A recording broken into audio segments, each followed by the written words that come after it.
Et moi avec. Dans To Be or Not To Be, Laurent Cap campe un personnage âgé de 2500 ans. Il a traversé la grande histoire du théâtre depuis l'Antiquité. Pour la raconter au public, il a fallu choisir un fil conducteur, ce sera l'architecture. J'ai choisi moi l'architecture parce que jamais le théâtre change de forme par plaisir. Il change de forme parce que la civilisation bascule, parce qu'on passe à une autre époque, une autre ère, et donc il faut qu'il se réinvente. Et donc il faut que sa forme s'adapte à la nouveauté. Et donc ça, c'était un super vecteur pour raconter les grandes phases de l'évolution de l'histoire du théâtre et de rester très concret pour les spectateurs, tout en brossant le plus large possible sur l'évolution du théâtre. Ce qui devait arriver arriva. Le théâtre a définitivement quitté le giron des églises. Hop.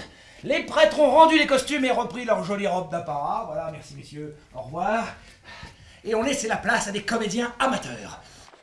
Pendant 1 heure, on revit la naissance du théâtre élisabétain, de la comédie française ou encore la mort de Molière. Pour autant, il ne s'agit pas d'un historique pompant. À l'aide de maquettes et d'accessoires, c'est une vraie performance que livre le comédien. Le rideau est baissé et il mourra chez lui quelques heures plus tard, le beau costume vert couvert de sang. Je voulais que les gens ressortent en disant on a vu un super spectacle, voilà, on a vu une performance, on a vu quelque chose qui nous a enthousiasmé, qui nous a fait rire, qui nous a ému, C'était du théâtre et en même temps, ça m'a parlé du théâtre. La mise en scène fonctionne parfaitement. Cela fait 7 ans et près de 130 représentations que cela dure. Un spectacle adapté à un large public, notamment aux élèves des établissements scolaires qui participent et apprécient. J'ai bien aimé comment c'était présenté. Enfin, on voyait comment le théâtre a évolué. Enfin, c'était bien.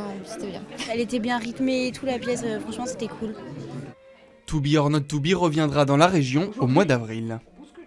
Eh oui, Antoine venait d'inventer un métier, son métier, metteur en scène.